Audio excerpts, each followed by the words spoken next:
설교를 시작하기 전에 따로 먼저 광고 말씀 나누려고 합니다. 제가 지금까지 이제 설교를 시작하면서 교회 소개와 사역 전반에 관한 기도 제목을 나눴는데요. 그런데 이제 설교가 너무 길어져서 앞으로는 이제 주일 현장 예배는 가능한 설교만 전하려고 합니다. 그래서 앞으로 교회 소개와 사역 전반에 관한 기도 제목은 녹음한 내용 올리려고 합니다. 설교 전에 올렸던 내용 6월 14일 설교 전반부 발췌한 내용인데 참고하시기 부탁드립니다. 그리고 현재 이제 온라인으로 말씀 들으신 분들 중에 이미 내용 알고 계신 분들은 또 유튜브에 영상 설명란에 시간 표시 누르면 설교 구간으로 이동해서 바로 설교만 들으실 수 있습니다. 또는 이제 영상 설명란에 누르시고 챕터 구간 나눠져 있는데 설교만 들으실 수 있습니다. 유튜브 외에 럼블이라고 한 사이트에 동일하게 이제 설교 올리고 있습니다. 마찬가지로 이제 영상 설명란 들어가면 그 구간 이동해서 설교만 들으실 수 있습니다. 저는 무엇보다 또 조직 스토킹 피해로 어려움 당하는 분들 극단적인 선택하지 않으셨으면 하는 마음으로 계속 알리고 있는데 사역을 위해 기도해 주시기 부탁드립니다. 그리고 이번에 이제 트위터 X도 새롭게 시작하게 됐습니다. 그래서 설교 관련 글들 제가 올리고 있는데 현재 이제 게시글 올려도 게시물 표시는 안 되는 것 같습니다. 그래서 로그인 해야만 또 볼 수 있는지는 모르겠습니다. 근데 앞으로도 이제 복음이 전해지고 소외된 사람들 도울 수 있도록 계속해서 온라인 선교를 위해서도 관심과 기도 부탁드립니다. 그런데 참고로 이제 설교 관련 글은 페이스북과 네이버 밴드 등에 또 동시에 올리고 있습니다. 그리고 이제 네이버 밴드는 로그인 없이도 모든 게시글 볼 수 있습니다. 그래서 참고해 주시기 부탁드립니다. 지금까지 제가 광고한 내용 교회 티스토리 홈페이지에도 올려둘 텐데 보시고 기도해 주시기 부탁드립니다. 감사합니다. 오늘 이제 저의 설교를 처음 들으신 분들 계실 수 있다고 생각하는데요. 저희 교회는 사회적 약자들과 소외된 사람들을 위해서 기도하고 있습니다. 그래서 네이버에 잘못된 복음과 영성운동, 기타 이단 사이비 위험성 알리는 블로그를 만들고 나중에 피해자 카페까지 만들게 되었습니다. 특히 요즘 유튜브 등을 통해서 사회 정치적인 이슈들을 선점해서 기독교인들의 관심을 끌고요. 자연스럽게 잘못된 뭔가 말씀들을 가르칠 수 있다고 생각하는데 정말 조심하셨으면 합니다. 이번에 저희 장로교 합당 110회 총회에서 사랑침례교회 정동수 목사님이 이단으로 규정한 것으로 알고 있습니다. 저는 요즘 이단들이 진리의 일부를 전부인 것처럼 속여서 미혹한다고 생각하는데 그래서 그 단체에만 구원이 있는 것처럼 속일 수 있다고 생각합니다. 그분은 킹제임스 성경만이 진리인 것처럼 주장해서 문제가 됐는데요. 그리고 데이비드 샤 선교사라는 분이 설립한 캄성교회 신사도주의와 세대주의 종말론 주장하는 것으로 알고 있습니다. 신사주의와 세대주의 종말론 운동은 교회와 복음의 역사를 훼손할 수 있기 때문에 조심하셨으면 합니다. 저희 장로교 합동교단에서는 참석 및 교류 금지를 결의했는데 이런 논란이 됐던 박혁도는 데이비드 차 선교사 모두가 박호정 목사님 더 크로스처치 교회 출신으로 알고 있는데 조심하셨으면 합니다. 현재 저희 교회는 공개 제자백 운동, 완전질문과 영성운동, 신사도주의와 세대주의 종말론, 그리고 WEA 운동 등의 위험성에 대해 알리고 있는데 특히 완전질문과 영성운동, 그리고 공개 제자백 운동의 경우에는 저희 가정의 피해 사례와 함께 제가 뒤에 자세히 나눌 텐데 기도해 주시기 부탁드립니다. 교회 홈페이지 등의 가정과 교회 기도 좀 올렸는데 저는 정말 피해당하지 않으셨으면 하는 마음을 알리고 있습니다. 무엇보다 저는 잘못된 뭔가 영성운동이 구원에 관한 문제일 수 있기 때문에 위험성 알리고 있는데요. 저는 말씀이 아니라 사람을 의지하고 따르면 나중에 영원한 심판을 받을 수 있다고 생각합니다. 저는 오늘날 사단은 계속해서 사람들이 구원의 복음을 듣지 못하도록 방해하고 또는 복음을 듣더라도 잘못된 복음을 믿도록 사람들을 미혹할 수 있다고 생각합니다. 그래서 율법주의 복음이나 반대로 자유방임주의 복음으로 사람들을 미혹할 수 있다고 생각하는데 이것은 영성운동도 마찬가지라고 생각합니다. 그래서 제가 목회 철학과 관련해서 복음 성령 제자라는 제목으로 특별 설교했습니다. 그래서 그 설교 들어보시고 복음에 대한 확실한 이해 있으시기를 간절히 기도하고 축복합니다. 그리고 현재 저희 교회는 조직 스토킹과 권력형 성범죄의 위험성을 알리고 있는데 그래서 네이버에 조직 스토킹 생명지킴이 카페 만들어서 조직 스토킹과 권력형 성범죄의 위험성을 알리고 있는데요. 저는 사역을 하면서 느끼지만 조직 스토킹 범죄 또 잘못된 뭔가 영성운동 그리고 기타 이단 사입이 연관성이 있다고 생각합니다. 기독교인의 경우에 유튜브나 주변 사람들을 통해서 잘못된 뭔가 영성운동 그리고 기타 이단 사입이 영향을 받으시는 경우가 있다고 생각하는데 그러면 더 고립되는 경우가 많다고 생각합니다. 그러니까 제가 자연스럽게 잘못된 뭔가 영성운동 기타 이단 사입의 위험성과 함께 조직 스토킹, 권력형 성범죄의 위험성과 함께 알리고 있는데 저는 요즘 잘못된 뭔가 영성운동이 문화적으로도 영향을 끼칠 수 있다고 생각합니다. 그래서 가수 BTS와 싸이에 관한 기도 제목도 올렸습니다. BTS 멤버 중에 6명이 다널드에서 운영하는 글로벌 사이버 대학교를 졸업한 학생들이라고 알고 있는데, 그리고 소속사 하이브도 다널드와의 관련성으로 논란이 됐습니다. 그리고 가수 싸이 장인이 신천지 이만희 씨의 스승으로 알려진 장막성전 유재열 씨라고 해서 논란이 있는데, 저는 영적으로 청소년들과 젊은 사람들까지 영향 끼치지 않도록 기도했으면 좋겠습니다. 그리고 제가 조직 스토킹 피해자들 상담하다 보면 대부분 공통점이 있는데요. 피해당하신 분들 전자기기에 또 해킹이나 보안에 취약하신 여성분들이 많으십니다. 스마트폰 해킹당한 경우에 전원을 꺼도 배터리가 연결된 상태라면 여전히 해킹당한 상태로 주변 소음도 녹음되는 걸로 아는데요. 그래서 스마트폰 자체가 해킹이 되면 통신정보뿐만 아니라 사생활까지 노출돼서 피해를 키울 수 있다고 생각하는데요. 그래서 저는 가능하면 보안이 좋은 최신 폰을 이용하는 게 가장 좋다고 생각합니다. 그리고 폰 자주 안 바꾸시면 아이폰이 보안 업데이트 지원을 오랫동안 해주기 때문에 추천드립니다. 그리고 요즘은 AI가 발전하고 있는데 저는 보안은 안드로이드 폰보다는 아이폰이 더 좋다고 생각합니다. 그리고 윈도우 PC보다는 맥북 등이 더 보안이 좋다고 생각합니다. 저에게 조직 스토킹 피해로 연락 주신 분들 대부분 스마트폰 등의 해킹 피해를 경험하셨는데, 그런데 요즘은 집에 스마트 기기 등을 사용하실 수 있는데 인터넷에 연결된 스마트 기기 등에도 해커들은 악성 코드를 심을 수 있기 때문에 조심하셨으면 합니다. 스마트 기기 등을 해킹당하면 저는 조직 스토킹 같은 범죄에 더 쉽게 노출될 수 있기 때문에 위험하다고 생각하는데 더욱 조심하셨으면 합니다. 그리고 저는 조직 스토킹 범죄의 경우에 가해 방법만 알아도 큰 도움이 되신다고 생각합니다. 이 조직 스토킹 범죄는 NLP라고 하는 심리 가해 방법을 사용합니다. 자기가 경험한 행동이나 소리를 직간접적으로 다시 표현하는 방법을 사용하는데요. 그래서 개인적 일상과 관련된 암시를 지속적으로 주고 피해자가 감시당하고 있다는 것을 끊임없이 암시하거나 과시함으로써 공포심을 심어줍니다. 제 카페에 방문하시고 연락주신 분들 가운데 NLP라고 하는 심리가해 방법에 대해 알고 나서 큰 도움이 되셨다는 분들이 많습니다. 저 역시 이 가해 방법에 대해 알고 큰 힘과 용기를 얻고 카페까지 만들게 되었는데요. 주변에 어려움 당하신 분들 계시면 제 카페에 NLP라고 하는 심리가해 방법, 조직 스토킹 방법에 대해 꼭 알려주시고 도움 주시기 부탁드립니다. 근데 요즘은 이러한 범죄가 정보통신이나 온라인 활동 등도 감시해서 언론을 통해서 유출시키는 방법도 이용한다고 생각합니다. 그래서 연예인 뉴스기사, 사회적 이슈나 사건들 이용해서 심리적으로 가해하고 괴롭히는 방법도 사용할 수 있다고 생각합니다. 그리고 요즘은 유튜브와 같은 플랫폼 광고, 추천 영상을 통한 사이버 스토킹도 이루어질 수 있다고 생각합니다.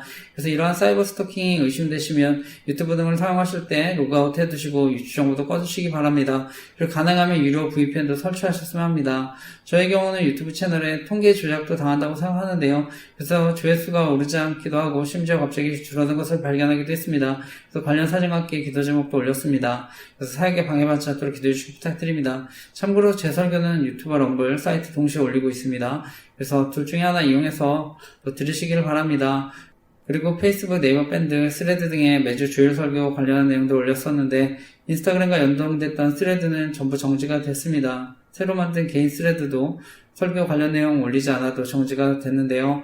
저는 여러가지 사역 정보들 보지 못하도록 방해하는 거라 생각하는데 메타라는 회사에서 페이스북, 인스타그램, 스레드를 운영하는 것으로 아는데 스레드만 정지가 됐습니다.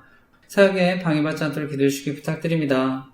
무엇보다 이런 조직 스토킹 범죄가 정말 교묘하고 지능적인 것은요, 가까운 사람들 이용해서 정보를 알아내거나 여러가지 힘들고 곤란한 상황을 연출할 수 있는 데 있다고 생각합니다. 그래서 전화나 문자로 안부를 물으면서 정보도 알아내고 약점을 찾거나 만들어서 괴롭히는 방법도 사용한다고 생각하는데요. 특히 카톡이나 문자 같은 경우는 명의를 빌리면 언제든 범죄에 이용할 수 있다고 생각합니다. 그래서 특별한 사건이 생기거나 어떤 장소에 가게 되면 연락하거나 문자나 카톡 등을 보내면서 지능적으로 정보를 알아내거나 괴롭힐 수 있다고 생각합니다. 결국 제가 이러한 범죄를 알리는 가장 큰 이유는 사람들과의 관계를 파괴하고 심지어 생명을 빼앗을 수 있는 심각한 범죄로서 위험성을 알고 있습니다. 그래서 사람들 사이의 신뢰를 무너뜨리고 이간질을 시키는데 언론을 통해서도 이간질할 수 있다고 생각합니다. 그래서 저는 믿고 신뢰할 만한 가족, 친구, 이웃들도 이용할 수 있기 때문에 결국 피해자들이 극단적인 선택도 하게 만들 수 있다고 생각합니다. 그래서 제가 이러한 위험성을 알고 극단적인 선택하지 않도록 사람의 생명을 살릴 수 있도록 네이버의 조직 스토킹 생명지킴이 카페 만들어서 섬기고 있는데요. 특히 우리나라는 2003년도 이후로 OECD 회원국 중에 현재까지 가장 높은 자살률을 기록하고 있다고 합니다. 20년 넘게 자살률 1위를 기록하고 있는데요. 안타까운 것은 대한민국 전체 인구의 12.6%에 불과한 20대 극단적인 선택의 비율이 56.8%나 된다고 하는데, 그래서 앞으로 이런 범죄들 사라지도록 기도해 주시기 부탁드립니다. 근데 저는 목회자들도 설교를 통해서 동일하게 범죄에 가담할 수 있다고 생각합니다. 그래서 개인정보나 사생활 정보 이용해서 설교를 통해서 교묘하게 조롱하고 괴롭힐 수 있다고 생각합니다. 저는 대학 청년 시절에 이런 범죄에 대해 알고 나서 당시 싸이월드라고 하는 미니 홈페이지에 이러한 글들 올리기 시작했습니다. 그때 이미 여행 있는 목사님과 담임 목사님들이 범죄에 가담할 수 있다는 것을 알게 됐는데요. 제가 하나님 앞에 이러한 피해자들을 돕는 목회자가 되게 해달라고 간절하게 기도했는데 저는 하나님이 그 길을 인도해 주셨다고 믿습니다. 저는 목회자들이 조직 속인 범죄에 가담하거나 그리고 이와 관련된 권력형 성범죄를 저지르는 것은 아무리 목회자가 큰 약점이 잡혀 이용당한다 하더라도 사람들이 하나님부터 떠나게 만드는 영적인 살인이라고 생각하고 있습니다. 그래서 제가 조직 스토킹 생명을 지킴이 카페 만들어서 복음을 전하고 사람들을 돕고 있는데요. 저는 개인정보 등이 유출되면 아동 청소년들까지 범죄에 노출될 수 있다고 생각합니다. 그래서 엠번버거 같은 사건들 생길 수 있다고 생각합니다. 그런데 저는 언론을 통한 조직 스토킹 범죄를 알리면서 오히려 제가 언론을 통해 미성년자 성범죄의 이미지 만들어서 괴롭힘 당했다 생각하는데요. 그래서 저는 학창시절 이미지까지도 조작한다 생각합니다. 그래서 설교를 통해서도 제가 학창시절에 대해 자세히 나눴습니다. 저는 계속해서 언론을 통해 성범죄자 이미지로 괴롭힘 당하면서 조직 스토킹과 이와 관련한 권력형 성범죄 저지른 목사님의 사역과 개척을 도왔다 생각하는데요. 과거 저희 교단의 전병 목사님 사건, 대법원에서는 업무상 위력에 의한 추행 또는 기습추행으로 형법 제298조의 강제추행죄에 해당한다는 판결을 받으신 것으로 알고 있습니다. 그런데 이미 MBC 시사 프로그램 PD수첩을 통해 단순한 성추행이 아니라 심각한 성범죄가 있었던 것으로 드러났습니다. 수많은 피해자들의 증언과 피해 정황들이 책으로도 나온 것으로 알고 있습니다. 그리고 심지어 녹취록까지 있었지만 권력과 힘이 있으니까 다시 개척하셨다 생각하는데요. 근데 이분의 성범죄가 드러나도 계속 목회할 수 있는 것은 이분의 범죄가 권력형 성범죄이기 때문이라 생각합니다. 그래서 과거 MBC에서 이런 방송을 했기 때문에 저는 언론을 통해 보수와 진보의 갈등으로 그 밖에 피해자들과 재판부 책임으로 그리고 언론을 통해 성범죄 무고 사건이나 남녀 갈등도 이용해서 보호받는다고 생각합니다. 그리고 연예인 뉴스기사, 사회적 이슈나 사건들 이용해서 언론을 통해 심리적으로 가해하고 괴롭히는 방법도 사용한다 생각하는데요. 저는 또 그분의 범죄를 보호해주기 위해 또 이슈에 희생되는 연예인들도 있었다고 생각합니다. 그래서 연예인들도 피해자가 될 수 있다고 생각하는데요. 요즘은 잘생긴 남자 연예인들 이용해서 갈등을 부추길 수 있다고 생각합니다. 그래서 연예인들도 피해자가 될 수 있다고 생각합니다. 특히 연예인의 경우에 사생활이나 개인정보들이 더 많이 노출되어 있어서 조직 스토킹 범죄의 표적이 되기 쉽다고 생각하는데 피해자들이 범죄에 이용돼서 피해당하지 않도록 기도했으면 좋겠습니다. 그리고 연예인들도 범죄에 가담하지 않도록 기도했으면 좋겠습니다. 그리고 제가 뒤에 정보통신범죄를 이용한 조직 스토킹과 이와 관련된 권력형 성범죄에 대해 더 자세히 나눌 텐데 저는 정보통신 유출을 이용한 조직 스토킹 범죄와 연루가 되었기 때문에 더 큰 힘과 권력을 가지게 되었다 생각합니다. 저는 연세대학교를 재학 중이시거나 졸업하신 분들에게는 죄송한 말씀이지만 이분이 연세대학교 경영학과를 졸업하신 분이라서 더 큰 힘과 권력을 가지게 되었다 생각합니다. 저는 과거에 조직 스토킹 범죄와 관련해서 이분에 대해 싸이월드에 글을 올리기도 했었습니다. 그리고 당시 저희 대학부 담당 목사님과도 상담을 했었습니다. 근데 이분도 연세대학교를 졸업하신 목사님이셨는데 당시에는 도움과 공감을 받지 못해서 힘들었습니다.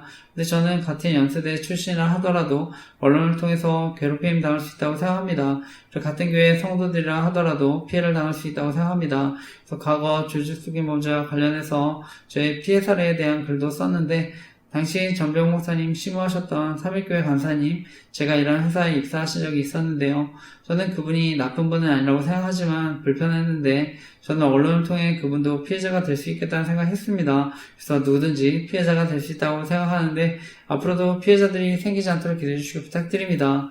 저는 전병 목사님이 개척하시고 현재도 목회를 하시기 때문에 큰 영향력을 끼친다고 생각하는데 무엇보다 피해자들이 협박 등 2차 가해로 더 큰 어려움 당하지 않도록 기도해 주시기 부탁드립니다. 오늘날 성범죄를 저지르면 업종 등 취업 제한도 있는데 저는 목회자는 더 엄격히 한다 생각합니다. 특히 목회자 성범죄는 피해자들의 영혼에 깊은 상처와 아픔을 주는 심각한 범죄이기 때문이라 생각합니다. 그리고 목회자 성범죄는 개인의 문제를 넘어서 속한 교단과 교회 전체에 대한 신뢰의 문제로 이어지기 때문에 하나님의 영광을 가릴 수 있다고 생각합니다. 그래서 피해자들이 오히려 더 큰 어려움 당하지 않도록 목회활동과 개척을 하지 못하도록 제도적인 장치들이 마련되었으면 하는데 기도해 주시고 부탁드립니다. 그래서 목회자들의 권력형 성범죄에 관한 기도 제목도 올렸는데 보시고 기도해 주시고 부탁드립니다. 근데 저는 지금도 이러한 범죄가 온라인뿐만 아니라 오프라인 범죄로도 이어진다고 생각합니다. 과거에도 이런 범죄 알리면서 싸이월드에 닮은 사람을 이용한 범죄에 대해 글도 썼었는데요. 현재 저희 아파트 같은 층의 옆집의 경우에 새롭게 집주인 바뀌고 전세로 들어오신 분들이 계신데요. 현재 전병 목사님 닮은 쌍둥이 두 분이 이사 오셔서 살고 있습니다. 그래서 모른 척하고 살 수는 없어서 인사는 하고 있지만 불편한 마음이 있습니다. 그래서 범죄에 가담하거나 이용당하고 있다면 이러한 범죄들 사라지도록 기도해 주시기 부탁드립니다. 그래서 저는 가해자들 역시 역정보로 더 큰 범죄에 이용되고 나중에 약점이 잡혀서 언제든 피해자가 될 수 있다고 생각하는데요. 그리고 여성 가해자의 경우는 역정보로 성범죄에 노출돼서 피해를 당할 수 있다고 생각합니다. 특히 오늘날 묻지마 폭행 그리고 살인과 같은 심각한 보복 범죄도 일어날 수 있기 때문에 처음부터 가담하지 않으셨으면 하는 마음에 함께 기도했으면 좋겠습니다. 현재 피해자분들 가운데서 과거 자신의 잘못이나 약점으로 인해서 피해 사실에 대해 알리기를 두려워하시는 분들도 계신 것으로 알고 있습니다. 특히 여성들 같은 경우는 피해 사실을 알리면 성적인 수치심 등으로 괴롭힘 당한다 생각하는데요. 저는 언론을 통해서도 성적인 조롱과 괴롭힘 당할 수 있다고 생각합니다. 그리고 제가 카페에 올렸지만 연애 조작을 통한 범죄로 의도적으로 접근해서 성적인 놀잇감 삼을 수 있다고 생각하는데 더욱 조심하셨으면 합니다. 특히 저는 요즘 조직 스킨 범죄가 아동 청소년들까지 표적으로 삼을 수 있다고 생각하는데요. 엠버원과 같이 조직적인 성범죄의 피해자들 언제든 생길 수 있다고 생각하는데 피해자들이 이러한 피해 당하지 않도록 기도했으면 좋겠습니다. 근데 피해를 당하시는 분들도 주변에 피해 사실을 적극적으로 알리셨으면 합니다. 그래서 계속해서 나쁜 소문을 만들어서 위축시키고 고립시킬 수 있기 때문에 추가적인 피해 당하지 않으시도록 주변에 알리시길 바랍니다. 그리고 도움이 필요하신 분들 계시면 저에게 연락 주시기 부탁드립니다. 피해자분들 가운데 저에게 연락 주시는 분들 아무도 이해해주지 못하고 오히려 가정 안에서도 어려움 당하는 분들도 계신 것으로 알고 있는데 저에게 연락 주실 때 그냥 제 얘기를 들어주시는 것만 해도 너무 감사하다고 목사님 같은 분이 계셔서 하나님께 너무 감사하다는 얘기를 듣는데요. 사실 저는 다른 어떤 칭찬이나 격려보다 저에게 큰 힘과 위로가 됩니다.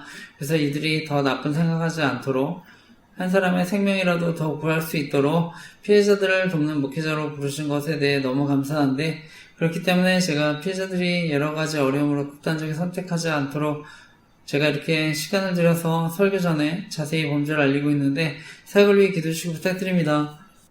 그런데 제가 이런 사역하면 지금도 영향 있는 목사님들 가운데 설교를 통해 사역을 방해하고 조롱하는 분들도 계시다 생각하는데요. 실제로 저에게 조직 스토킹 피해로 상담하는 분이 계셨는데 설교를 통해 피해자분을 조롱하고 괴롭혔다 생각합니다. 특히 대형교회 목사님의 경우는 많은 분들이 설교를 듣기 때문에 훨씬 더 영향이 크다고 생각합니다. 저는 교회는 함께 웃고 함께 우는 공동체가 되어야 한다 생각하는데 피해자들이 더 큰 어려움 당하지 않도록 함께 기도했으면 좋겠습니다. 결론적으로 전문가들은 스토킹 범죄가 성폭행 또는 살인사건의 전조적인 행위고 예비적인 행위가 될 수 있기 때문에 가볍게 여기지 말아야 한다고 경고하는데요. 특히 정보를 낸 사람들이 조직 스토킹 범죄에 가담하는 경우 더 강하게 처벌하는 법안 만들어질 수 있도록 기도했으면 좋겠습니다.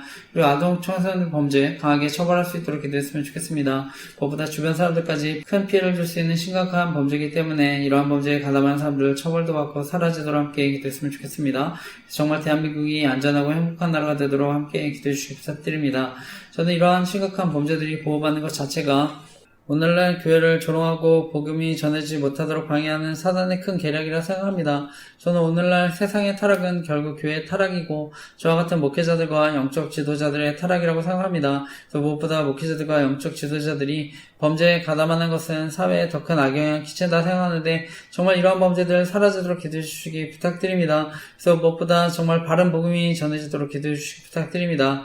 그 뒤에는 보안과 관련해서 제가 겪은 피해나 주변 사람들 피해 상황에 대해 추가적인 이야기도 더 자세히 나눌 텐데 피해당한 분들 들어보시고 도움받으시기 바랍니다. 그리고 사역을 위해 기도해 주시기 부탁드립니다. 그리고 현재 대한민국 주가는 많이 올랐지만 고환율로 인해 논란이 있는데 저는 물론 반도체 호황도 있지만 최근까지 상법이 3차례 걸쳐 대대적으로 개정된 것으로 아는데 그래서 저는 그 영향도 크다고 생각합니다. 근데 저는 아무리 주식이 많이 올라도 환율이 오르면 문제가 될 수 있다고 생각하는데요. 수입 기업들이나 가계 경제에 그래서 어려움 줄 수 있다고 생각합니다. 그래서 생활물가들이 올라서 어려움 당하지 않도록 함께 기도했으면 좋겠습니다. 특히 중소기업들은 더 어려울 수 있다고 생각하는데 빨리 환율이 안정되도록 함께 기도했으면 좋겠습니다. 그리고 이번에 뉴스를 보니까 정부에서는 부동산을 안정시키겠다는 강력한 의지를 가진 것으로 아는데 저는 시간이 갈수록 오히려 집값도 오르고 빈부격차는 더 커진다 생각하는데 정말 미래 세대를 위해 실효성 있는 정책들이 이루어지도록 함께 기도했으면 좋겠습니다. 현재 부동산도 그렇고 이번에 주식도 그렇고 버블로 인해서 빈부격차 양극화가 더 심해지고 있다고 생각하는데 대한민국을 위해 기도했으면 좋겠습니다. 그리고 요즘 전세 사기가 많다고 들었는데 돈이 없는 분들 월세나 전세 대출로 살아야 하는데 제 동생 같은 경우도 서울에 전세 계약했다가 건물이 대출이 안 된다고 해서 계약금 돌려받아야 하는데 법적으로는 계약서에 돈을 돌려받을 수 있다고 하지만 주인은 주지 않겠다고 해서 어려움 겪고 있는데요. 또 소송을 해도 시간도 오래 걸리고 비용도 많이 들어가는데 저는 전세 사기뿐만 아니라 동생 같은 또 피해자들도 언제든 생길 수 있다고 생각하는데 그래서 여러 가지 사기나 기타 문제로 어려움 당하지 않도록 기도했으면 좋겠습니다. 그리고 현재 대한민국 사회를 보면 다른 어느 때보다 더 정치 사회적인 갈등이 크다고 생각합니다. 그러니까 대한민국에 45년 만에 비상계엄도 있었다 생각하는데요. 저는 현재 대한민국의 위기가 지도자분들이 대한민국과 국민들을 생각하기보다는 어떻게든지 권력을 차지하려고 했기 때문에 현재 많은 위기와 어려움이 왔다 생각합니다. 저는 그 중심에 선거의 공정성에 대한 문제가 있다고 생각하는데요. 그래서 선거가 잘못되면 저는 국민이 권력을 주었다는 명목으로 독재할 수 있다고 생각합니다. 이번에 대법관 증언법도 통과되고 법 왜곡죄도 통과된 것으로 아는데 그래서 판검사도 고소할 수 있는 세상이 됐습니다. 바라기는 정말 돈과 권력을 가진 사람들이 이러한 법 악용하지 않도록 기도했으면 좋겠습니다. 그리고 이번에 노란법법 국회를 통과하는 것으로 아는데 기업이 노조활동으로 인해서 발생한 손해에 대해서 손해배상을 청구하는데 제한을 둔다는 법안으로 아는데 정당한 노조활동 할 수 있지만 우리 사회 대기업이 끼치는 영향이 크기 때문에 이익집단, 정치집단이 이러한 법을 악용해서 기업 길들이기로 사회에 어려움 주지 않았으면 하는데 함께 기도했으면 좋겠습니다. 물론적으로 저는 대한민국에 부정선거가 있다고 하면 권력을 가진 사람들은 더 이상 국민들을 두려워하지 않는다 생각합니다. 그래서 여당이나 야당이나 다 마찬가지로 생각합니다. 그래서 결국은 국민들이 가장 큰 피해를 당할 수 있다고 생각하는데요. 저는 현재 비상계엄 이후에 의뢰 권력은 더 공고해지고 강해졌다 생각합니다. 그래서 저는 선거제도에 대한 근본적인 변화 없이는 대한민국의 미래는 없다고 생각하는데요. 최근에 대한민국 혼란들이 법과 관련된 문제들이고 또 국회와 관련된 문제들이라고 생각합니다. 그래서 교회 홈페이지 등에 대한민국에는 부정선거가 없었으면 좋겠습니다라는 기도 제목 올렸습니다. 그런데 부정선거 의혹은 과거에서부터 진보든 보수든 다 주장한 것으로 알고 있습니다. 그래서 방송인 김어준 씨도 더 플랜이라는 부정선거 의혹 다큐멘터리 영화를 만드신 것으로 아는데 저는 현재 무엇보다 사전투표제도 정말 문제가 많다고 생각합니다. 그래서 전한길 대표와 이준석 의원 크창토론 부정선거 음모론인가 내용 추가해서 티소리 홈페이지에 올렸는데 여기에 많은 증거들 제시했는데 이 영상 보면 사전투표 제도에 대한 많은 문제들 또 증거들 제시되었다 생각하는데 보시고 사태의 심각성 깨달으셨으면 합니다. 앞으로 정말 투명하고 공정하게 바뀌었으면 하는데요. 특히 우리나라 경우 중앙선거관리위원장 대법관이 맡고 전국 시도 선관위원장 각 지역의 법원장이 맡는다고 알고 있는데 그래서 선거에 문제가 생겨도 나중에 공정하게 판결하기 어렵다 생각하는데요. 선관위는 감사원 등의 직무감찰을 받지 않기 때문에 언제든 문제가 될 수 있다고 생각하는데 그러니까 자녀 채용 특혜와 같은 논란들도 계속 벌어졌다고 생각합니다. 그래서 앞으로 이런 현행 제도와 관행들 바뀌었으면 하는데 기대했으면 좋겠습니다.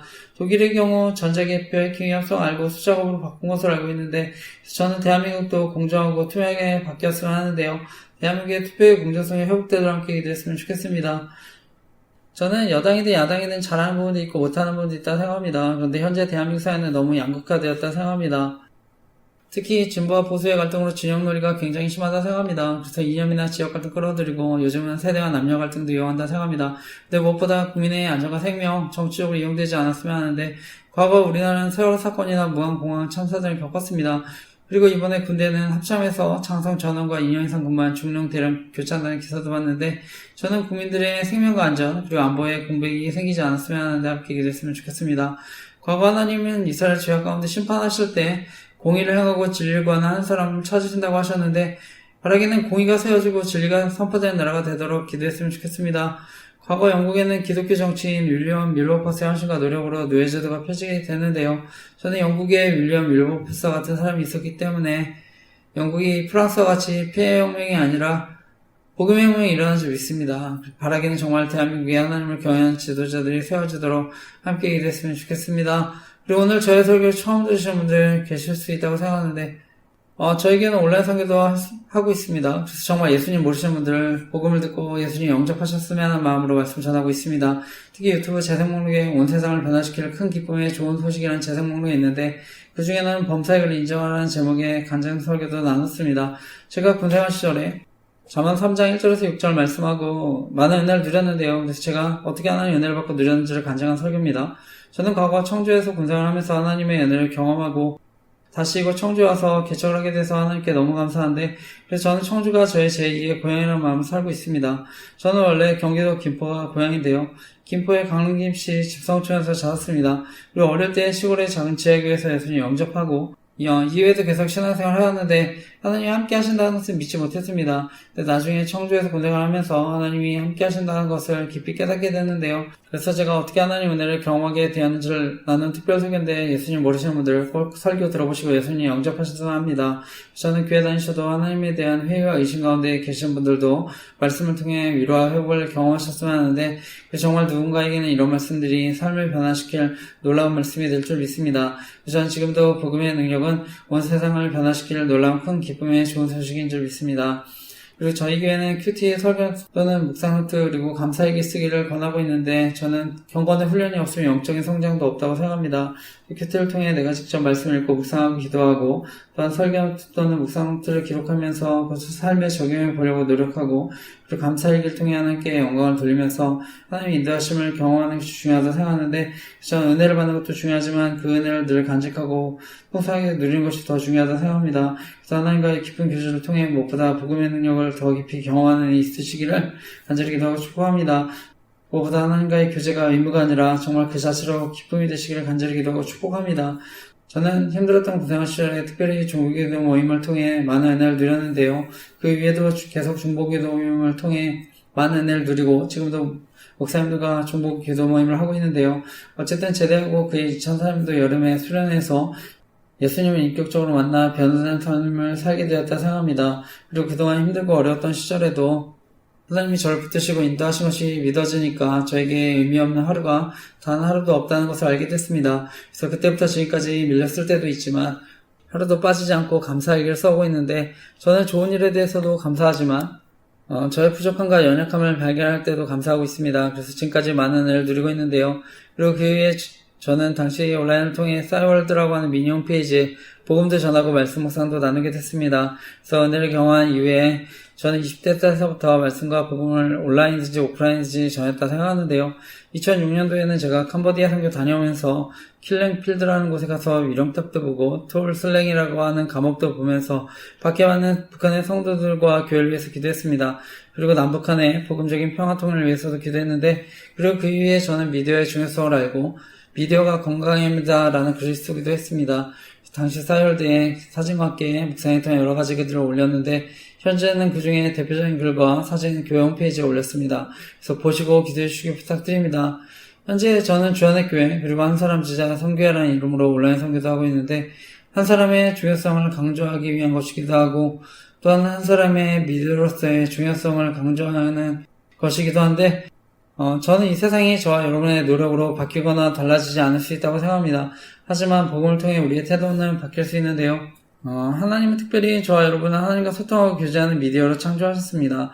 그래서 우리를 그리스도의 편지라고 말씀하셨는데, 그래서 우리가 복음을 전하는 미디어로 변화될 수 있기 때문에 복음을 전하는 미디어로 살아가면 세상이 변화될 줄 믿습니다. 그래서 저는 예수 그리스도 생명의 역사, 복음의 역사를 전하고 복음의 능력이 나타나도록 기도하는 줄 믿습니다.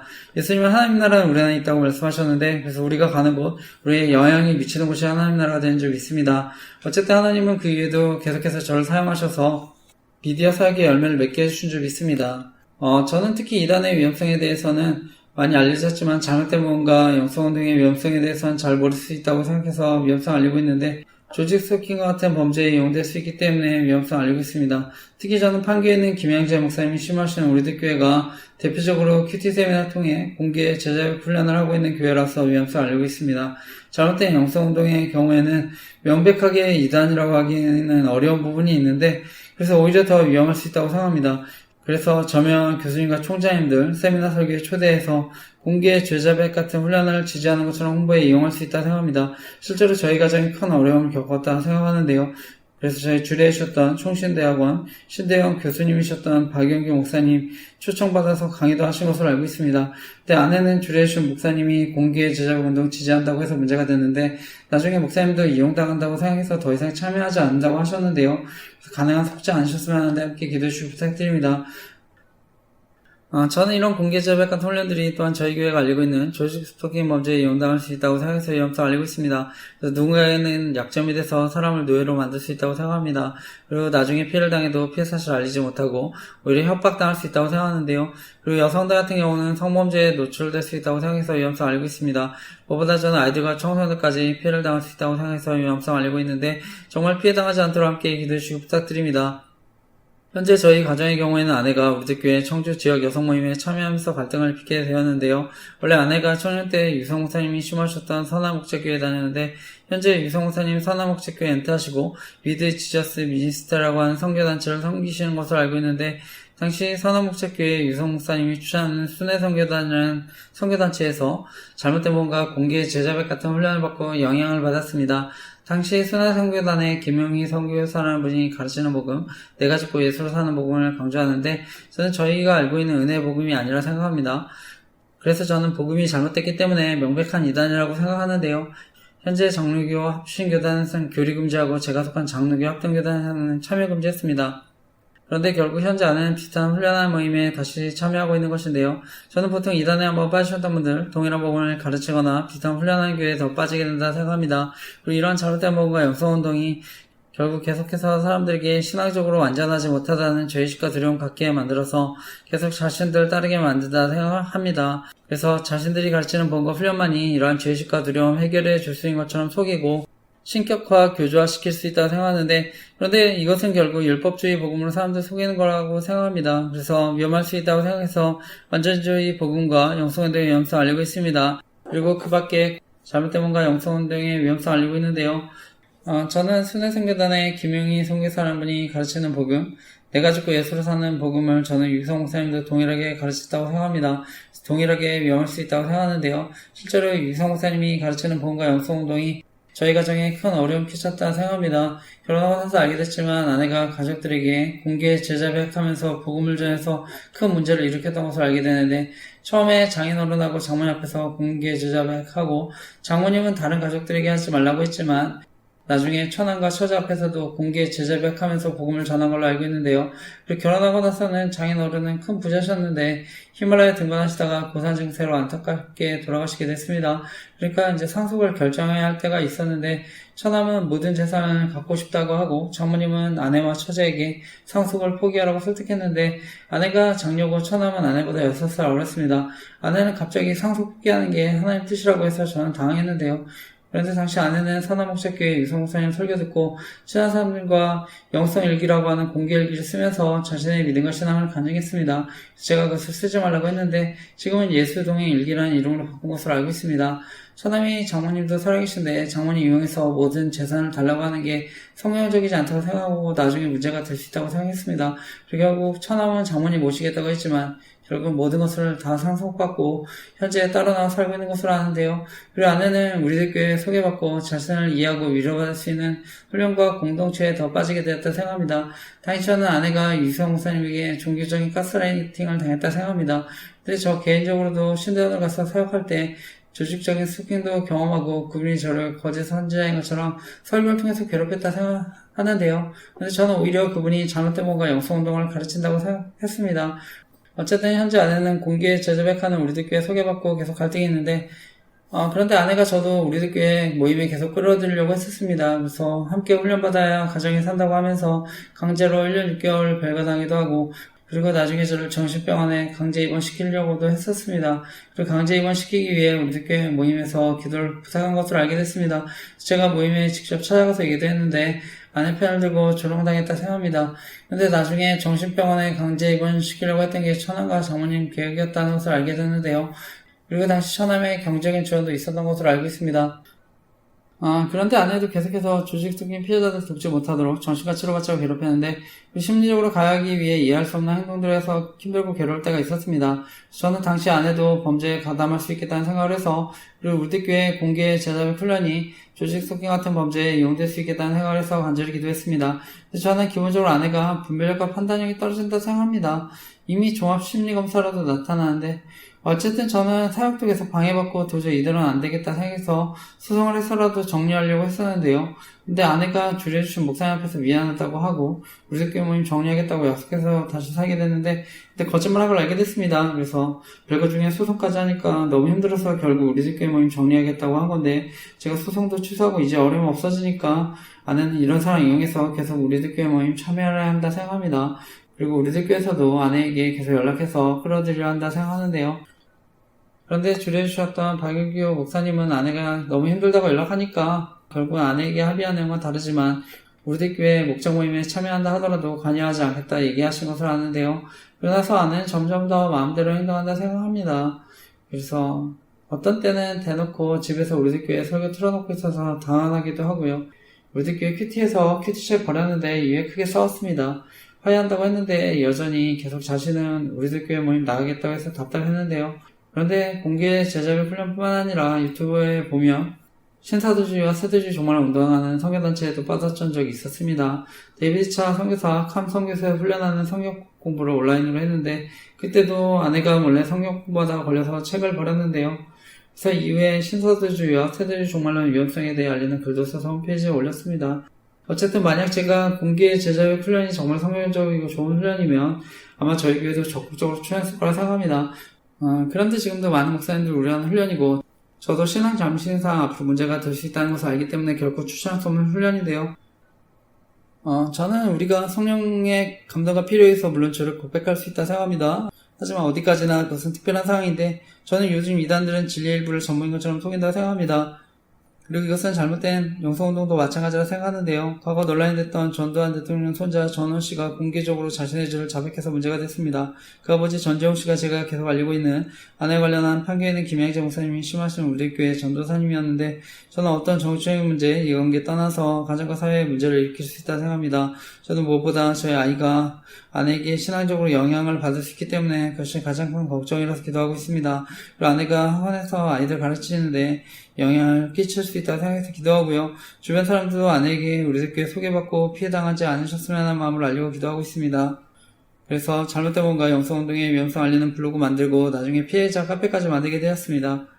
제가 이와 관련한 자세한 내용들 저희 교회 홈페이지 카페에 저희 가정과 교회 피해 사례 정리해서 올렸는데 읽어보시고 기도 부탁드립니다. 현재 아내는 학창시절 받았던 상처로 인한 관계의 결핍과 가족들로부터 인정받지 못했던 인정에 대한 욕구로 저는 말씀보다는 사람을 더 의지하는 신앙생활을 한다 생각합니다. 지금도 계속해서 자신의 믿음과 신앙을 인정해주는 사람들과 교제하려 한다 생각하는데요.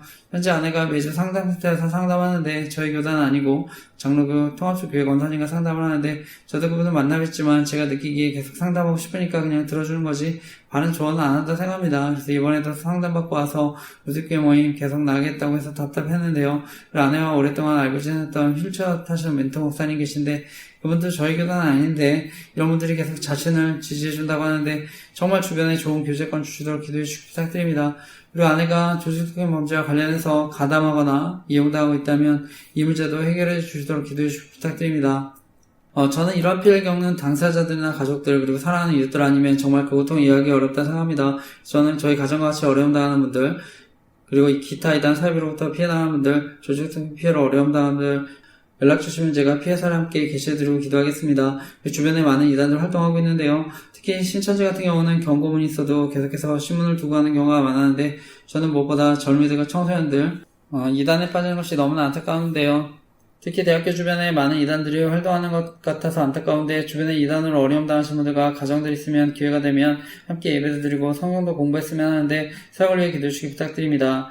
현재 저에게는 공개 제자율 운동, 안전지구가 영성운동, 신사주의와 세대주의 종말론, 그리고 WE 운동 등의 위험성에 대해서 알리고 기도하고 있습니다.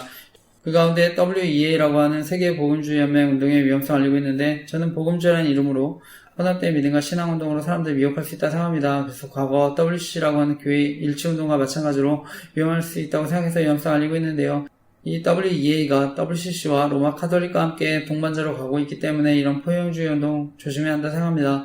저 개인적으로는 저희 기독교가 하나됨을 힘써야 한다고 할 때 모든 교단이 반드시 어떤 제도적인 하나됨을 이루어야 한다 생각하지 않습니다. 정치적으로나 제도적으로는 분열도 있고 갈등도 있을 수 있다고 생각합니다. 이미 정치적으로나 제도적으로 하나된 교회가 바로 로마 카톨릭 교회인데요. 그래서 역사를 통해 봤듯이 중앙 집권이 되면 결국 타락할 가능성이 더 크다고 생각합니다. 그래서 중세시대, 중세 암흑시대의 말씀과 복음의 변질도 경험하고 십자군 전쟁 같은 문제가 생기는 것도 경험했는데 현재 저희 교단에서는 카톨릭 교회를 가장 규모가 큰 이단으로 여기고 있습니다. 결론적으로 저는 어떤 의미에서 많은 교단들이 생겼는데 오히려 그것이 교회를 건강하게 만들 수 있었다고 생각합니다. 각 교단이 서로 상호 보완적인 측면도 있었다고 생각하는데요. 근데 무엇보다 궁극적으로 이단이 아니라면 예수 그리스도를 구원자로 믿는 모든 교회는 이미 예수 그리스도의 몸된 교회인 줄 믿습니다. 근데 저희 교단이 WEA와 공식 연대를 선언한 것도 아니고 WEA에 가입한 적도 없는데 그런데 이번에 저희 교단의 오정영 목사님이 출마하시는 사랑의 교회가 2025년 세계복음주의 연맹 WEA 총회 유출해서 논란이 됐습니다. 그래서 저는 사랑의 교회에서 세계복음주의 연맹 총회 열면서 교단 분열의 위험성도 있었다 생각합니다. 이미 과거 저희 장로교는 WCC 세계교회 협의회 총회 가입 여부를 두고 대한예수교 장로의 합동과 대한예수교 장로의 통합으로 갈라진 아픔을 겪기도 했습니다. 당시 저희 대한예수교 장로의 합동이 반대하는 입장이 있었는데 그래서 이번에 다시 세계복음주의 연맹 총회 문제로 분열될 일이 생기지 않도록 저희 교단과 한국교를 위해 정말 간절히 기도해 주시기 부탁드립니다. 과거 저희 교단의 가장 큰 신학자이자 어른이셨던 박형룡 목사님은 이미 선제적인 시각으로 WA 운동의 위험성에 대해 강력하게 경고하신 것으로 알고 있습니다. 특별히 예수님은 마지막 때에 배교에 대한 말씀하셨는데 따라서 마지막 때를 살아가는 우리들은 복음주의라는 이름의 혼합된 믿음과 신앙운동을 조심해야 하는 줄 믿습니다.